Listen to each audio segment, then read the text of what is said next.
Там тарам тарам та тан таратан тан таран. Так, любую пеку в чате, кто меня слышит, если оно потекло, я вижу, битрейт пошел, но пока оно там прогрузится и так далее. Поэтому... Ага, все отлично, поехали. Одолей короля ворона. Так. Король ворон кидает воронами.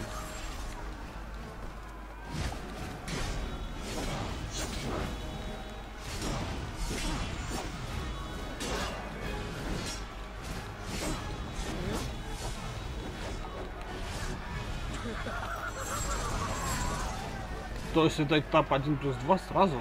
Сколько этих воинов? Почему все в таком слоумо? Честно, может в династию Варварс поиграть? Удовольствие. Ладно, не больше. Столько. Зачем вот третий раз был сбить абсолютно так же? Или может теперь первая тактика работает со спамом? Да, теперь первая работает.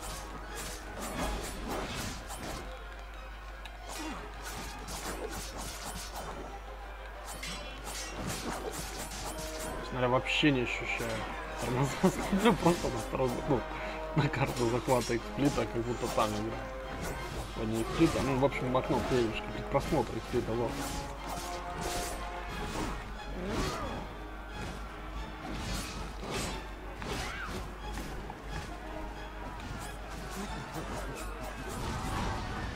Ну чё? Все, закончил? Понял.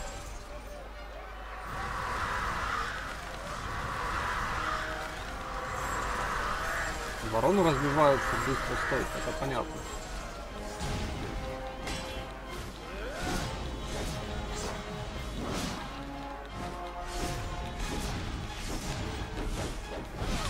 Новые специальные возможности. Новые специальные возможности.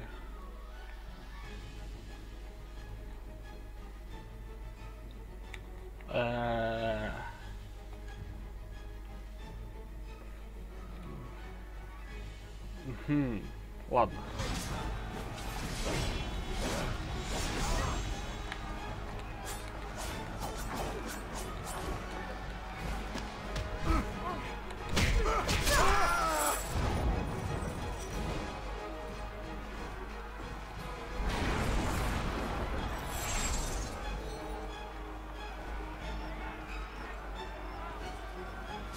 Типа новые специальные возможности, такие QTE.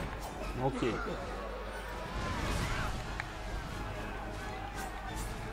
Картинки где? Да-да-да. Картинки посмотрим после прохождения игры. А ты что? Он стал через раз стрелять. Это нечестно.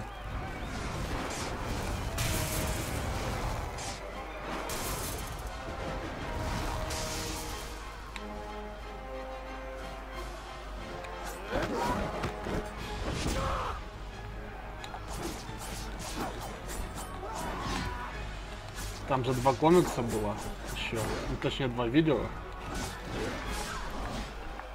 Мы их посмотрели. Что там интервью от разработчиков целая куча. Посмотрим сейчас. Также 2 смотрели на прошлом стриме.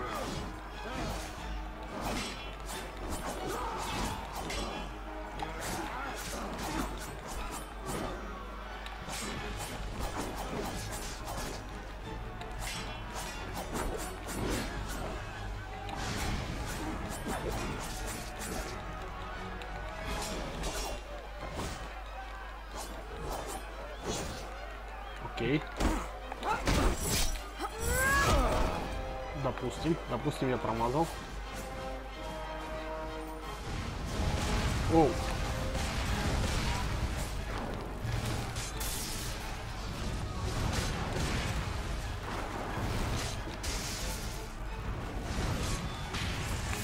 На самом деле не сложность привыкнуть.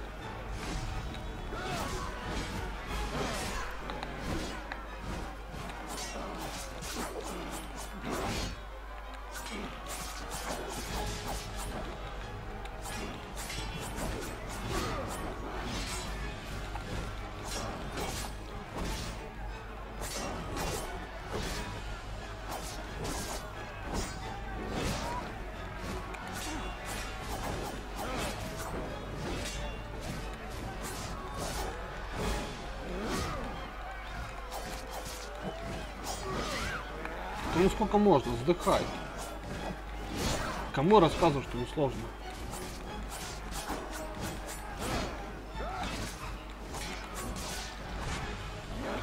Это неуязвимый босс дерется с неуязвимой девкой. Ведь это странно, ничего не ощущается. Странный аквариум просто. Ну, бывает.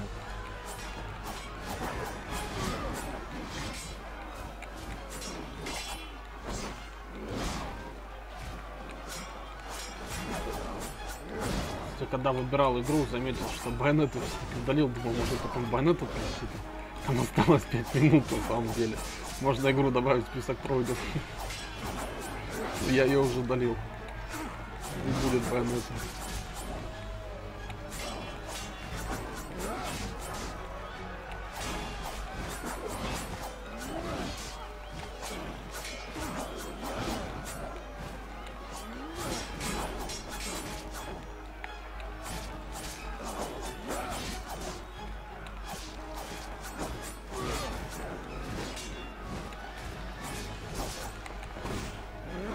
Эй! Конечно, это не God of War, это очень...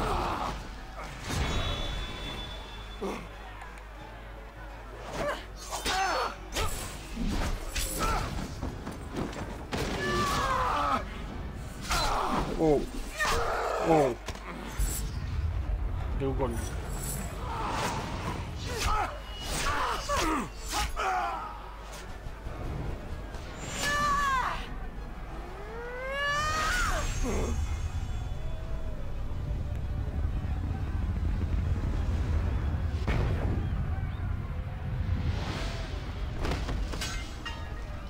Ну да, 40 раз, конечно, в 100 раз круче было. И все, да?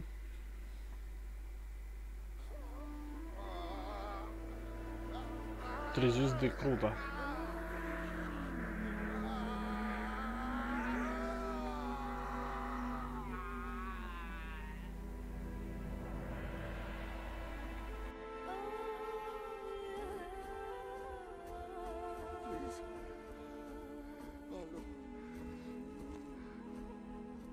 Don't let me die like this. I could accomplish so much. No, please, spare me. I beg of you.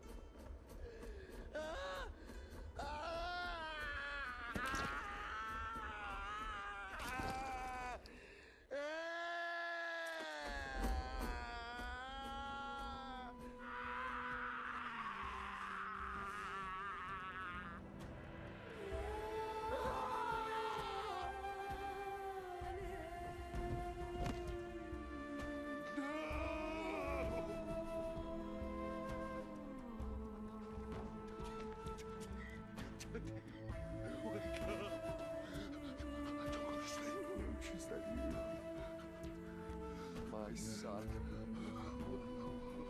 I'm going to take care of you now. Please.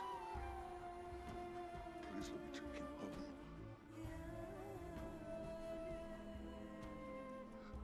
Слабачка.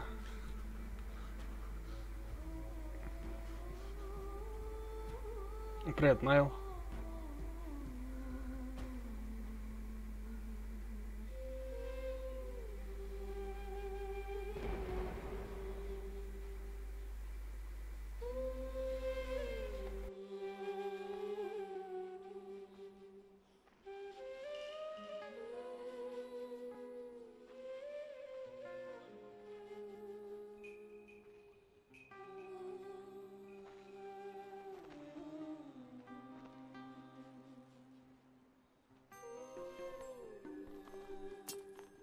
Truly the one sent from heaven, Nariko. You're chosen. No. I chose my own way. And those of us who have died for this sword have died in vain. I'm not sent from heaven, Father. And neither is the sword.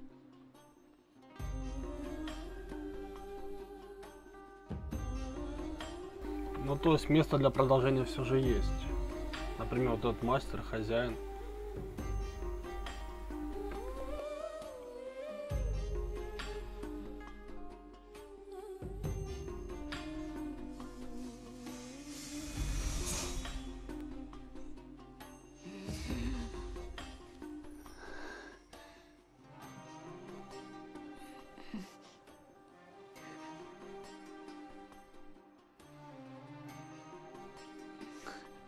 Narika.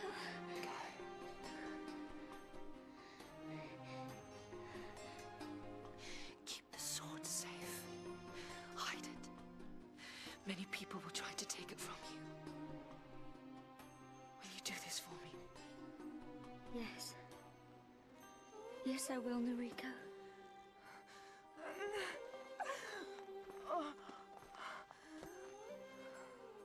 Father.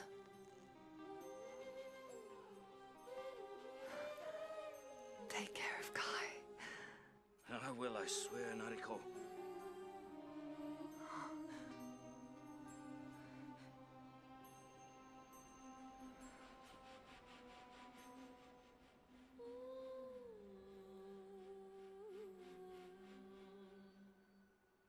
Да, что касается Кай, если упоминается, что Нарика ее нашла и приучила, там было то ли короткометражка, то ли... Так, сейчас расскажу. One that will lead our people out of darkness and show them the way to the promised land. And that you did, Nariko. That you did. You freed us.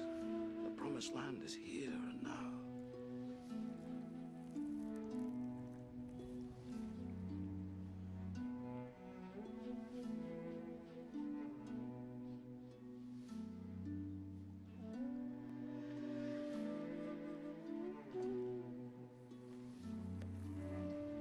Belief can change worlds, shape lives, but it can also make us blind. Only you saw clearly, Nariko. You saw the truth about the sword. Others worshipped it, murdered for it, but you mastered it. And all that strength, all that beauty was your own. I won't let you down, Nariko. I'll keep the sword safe. Maybe even forgotten. But I'll always remember you. Farewell, Nariko. May we meet again in a better world.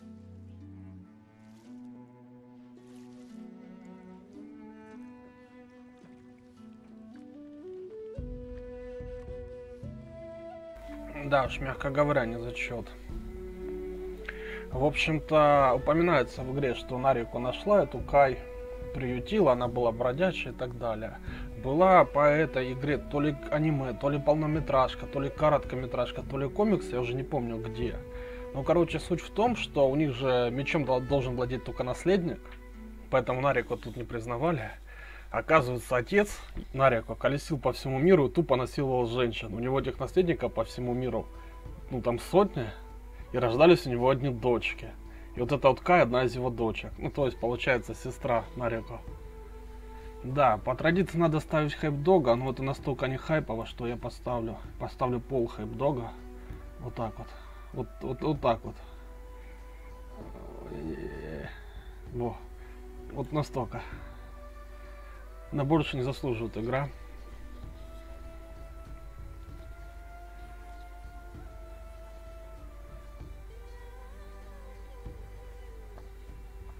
Конечно, спасибо ребятам из команды Ленс, которые это все перевели, но как-то так. Сейчас еще посмотрим, конечно, материалы разработчиков, комиксы, картинки, все что-то пооткрывали. Возможно, то, что рассказал, тут в игре есть, ну, на диске там.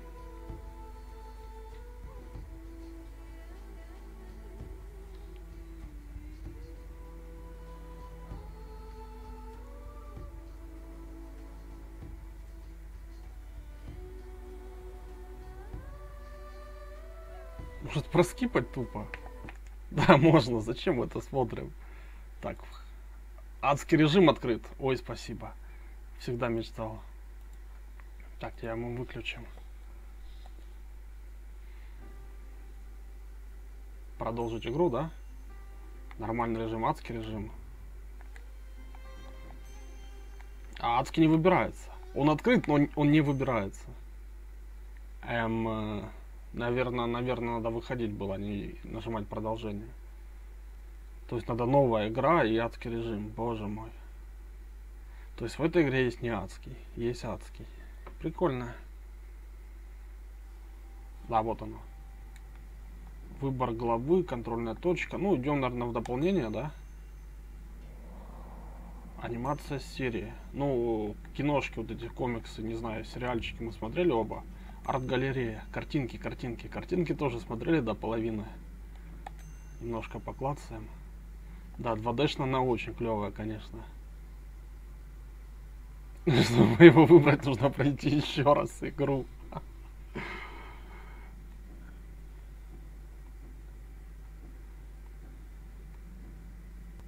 Шреддер. Рыбка.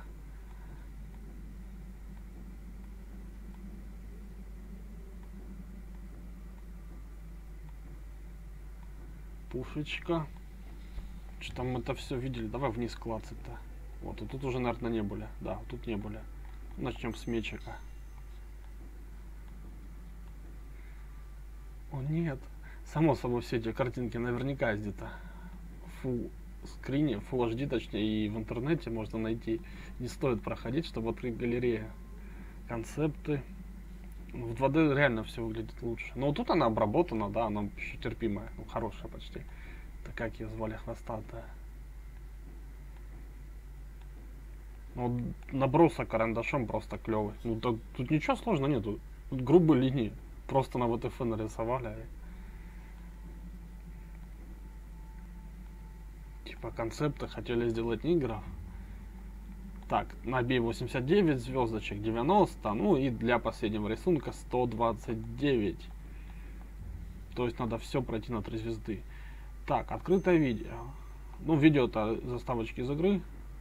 То есть, опять же, смотреть смысла большого нету. Создание небесного меча. А, вот это уже получше. Мы смотрели, по-моему, только первую. Если я правильно помню, вступление. Ну, давай все остальное посмотрим. Хотя, может, вторую тоже смотрели, я не помню. Поехали.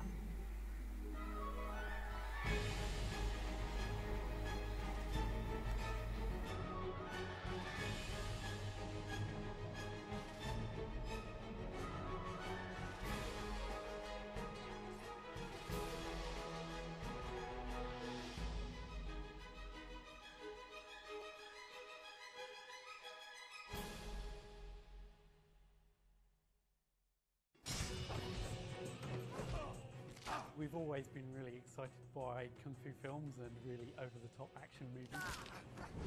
That includes the whole genre, from Hong Kong movies to samurai movies to particularly wuxia movies. We even sat down every Friday just to watch some Asian kung fu flick.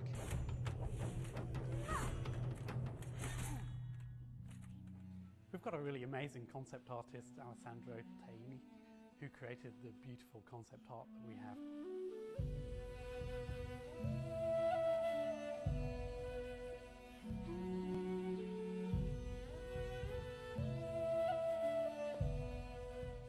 The main task was to create a powerful, elegant girl, but still fragile, so like a human. We did have a few moments in time where we wondered whether we'd be able to create a really successful female heroine. So we started to create some male equivalents, but we just knew in our heart of hearts that the male character wasn't as strong as the female character, and so we went back. I remember at one E3 show when our game was announced, 3,000 games were on show, and ours was the only original game that had a female lead. In hindsight, it was quite a bold move, but at the time it was just a sensible choice. When I knew Andy Serkis was the king, this is the first paint I did. It's really important, even the crow, which is part of the costume. It's like his soul, the crow. It's like a demon.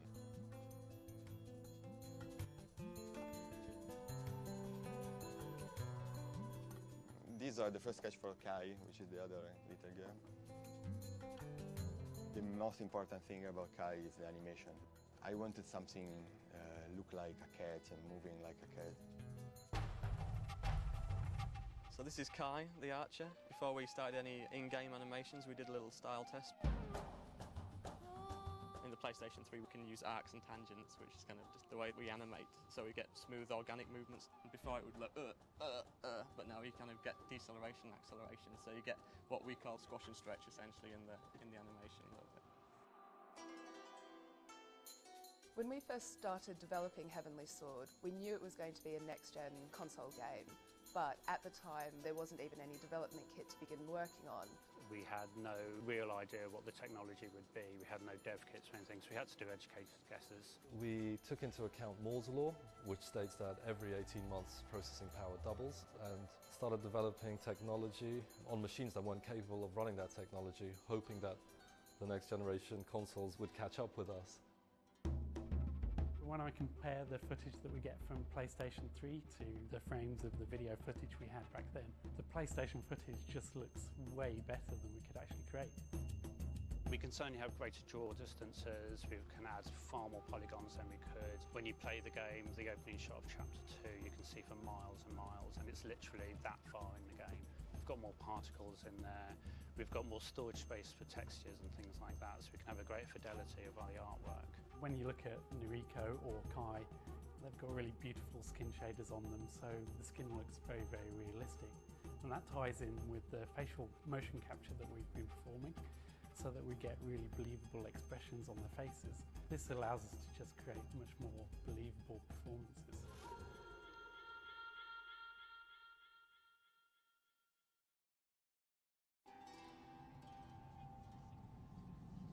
Ну что, как минимум катсцены тут неплохо сделаны. Так, еще 3 видосика.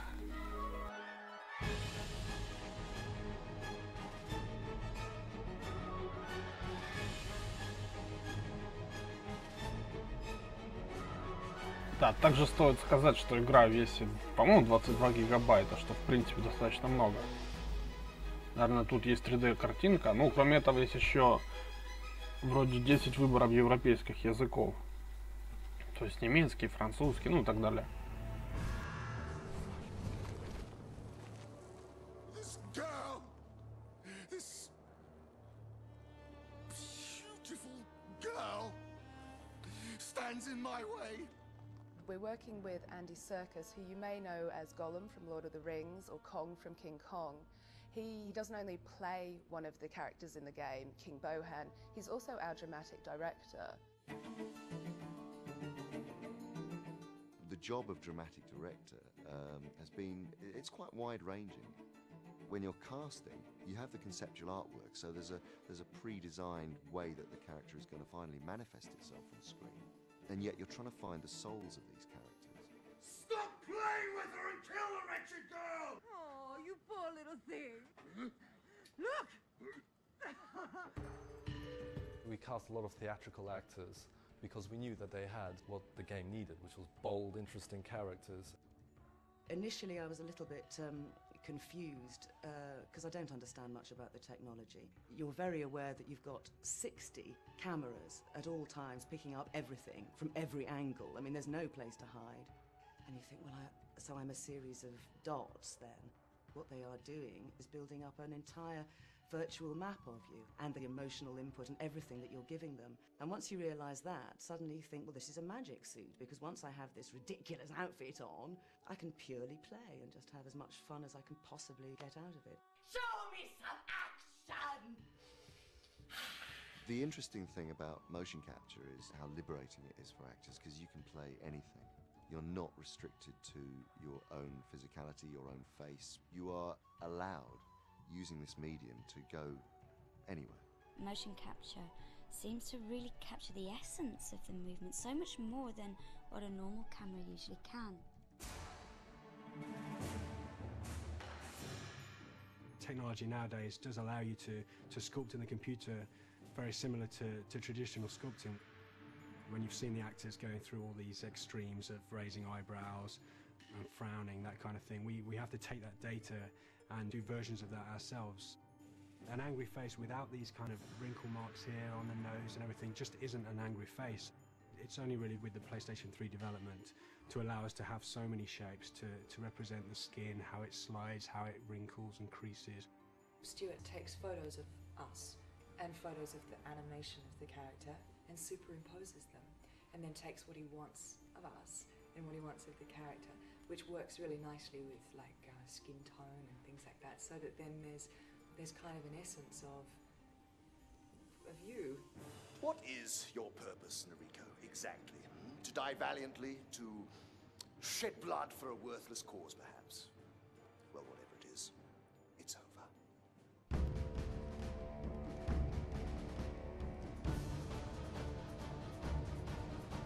If this desire to create a new direction in gaming is to be successful, it's all got to be based around the emotional engagement of actors and performers and the characters they're playing. I hope people look back at this period in gaming and see this period as the time where games became a dramatic art form and almost vindicate us all for working in this medium for so many years. Kill her! Wipe her out!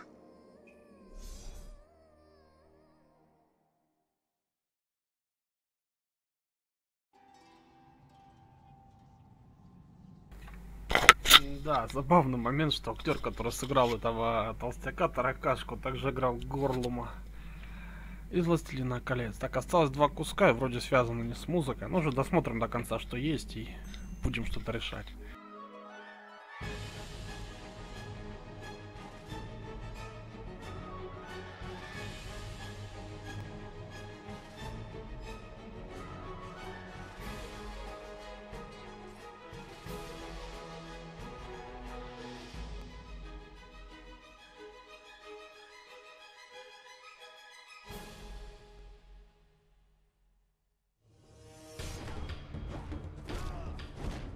From the very beginning, we wanted to create a huge cinematic experience.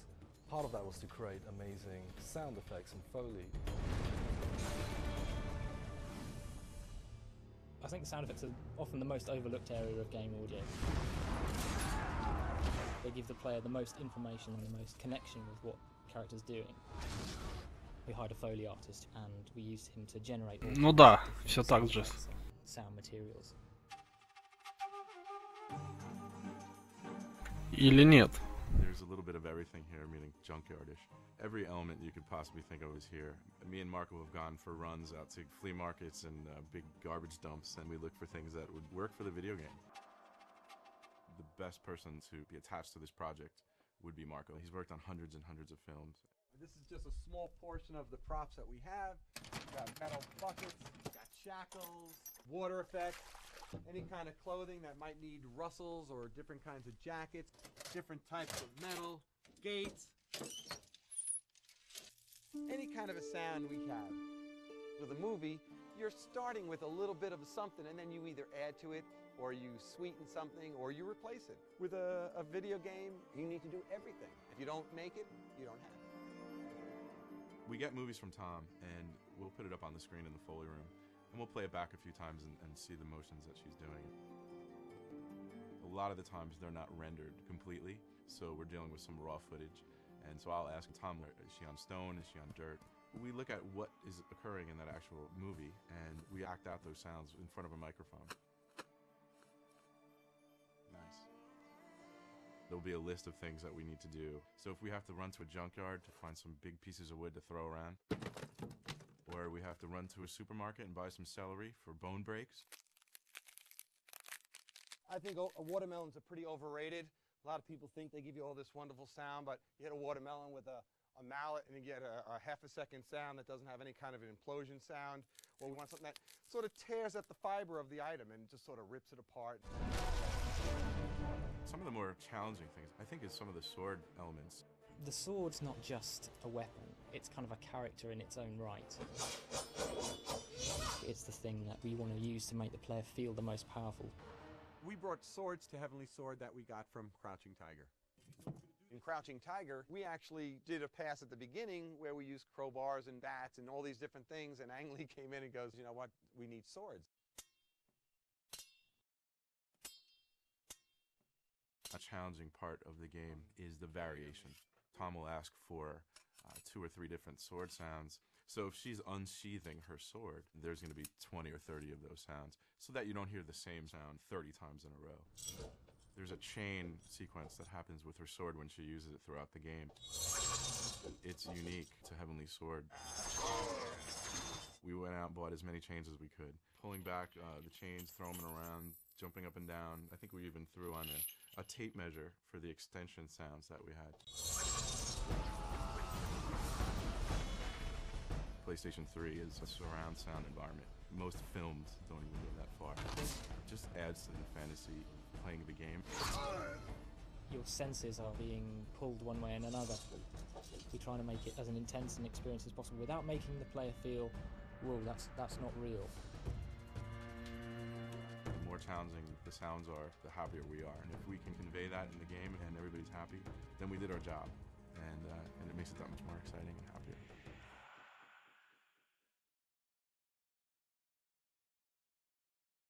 Ну, вот это именно то, чего нету в наших играх, я имею в виду в русских. В принципе, они никогда не могут сделать нормальную музыку хоть в какой-то игре. Единственным исключением, конечно, были титры во второй части Рейнджеров. А насчет роты Death Fog, я ждал, ну это реально троллинг, когда Сет Роллинс просит включите мою музыку, я думал ему Шон Майкл запилит Sweet Chain Music, но этого не было. Было забавно. В общем, включаем последний кусочек.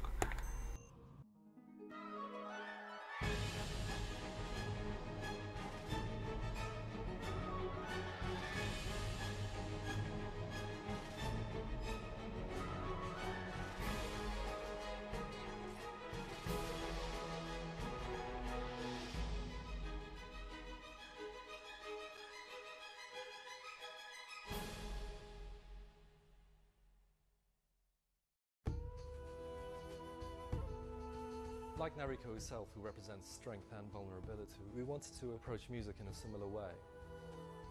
We have our big orchestral soundtrack, but we want to add a more ethnic element and marry those two together. There are actually very few musicians in the world who are experts in both areas. Nitin Sonhi is one of them.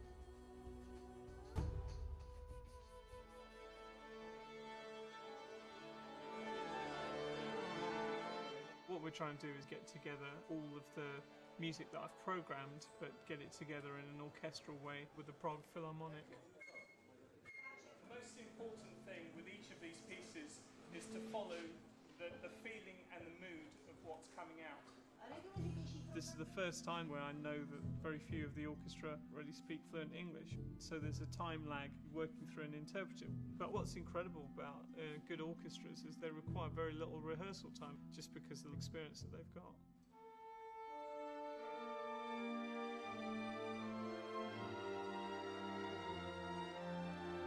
I don't think I would ever conduct my own material. I don't think I would deal with that pressure very well. Stephen deals with pressure very well, and he's been somebody that I've worked with more and more closely over the years. I think he's invaluable.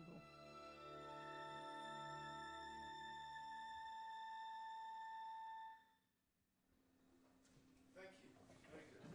I was approached originally with both images and script, and I also went up to Cambridge and spent some time at Ninja Theory, just watching some of the animators, getting a sense of their creative process. The images and the characters are so self-evident that it's very easy to write music for them. There's an evil king. There's a real sense of foreboding and darkness with his theme. There's a character called Kai who comes from a tragic background. Her mother was murdered before her when she was very young. There's also the main heroine, Noriko. There's a sense of pathos with a lot of the scenes that she's in.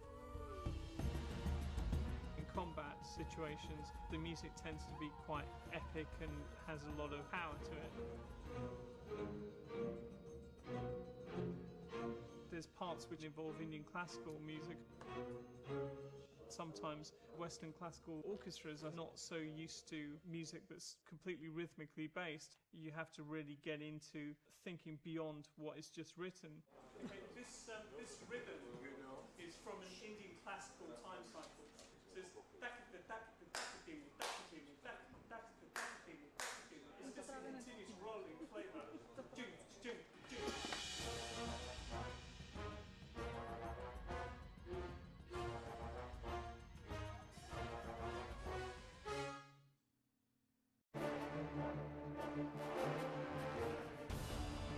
I think definitely the music has a sense of excitement to it and an energy that infuses it with a sense of momentum. So that's really what I was after.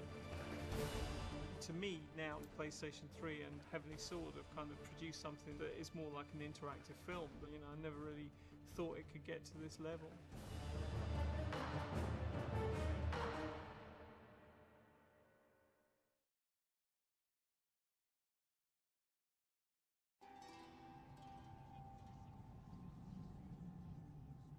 Да, забавно смотреть, как создавалась игра 2007 года с таким вот пафосным наплывом, настроем. Так, титры это титры, открытое видео, тут ничего нету. А, ну тут все, что пройдено в игре. Получается у нас в принципе все. Арт-галерея, понятно, что я открывать не собираюсь никаким образом. Настройки управления, выйти из игры, выбор, ну понятно. Ну, допустим, выйти из игры. А почему хард нельзя выбрать? А, начать новую игру и адский режим. Вот оно как работает. Теперь все понятно. В общем-то, судя по времени, ну, как бы минут 40 можно, наверное, и поиграть. Но на этом в любом случае я закончу, как минимум, вот.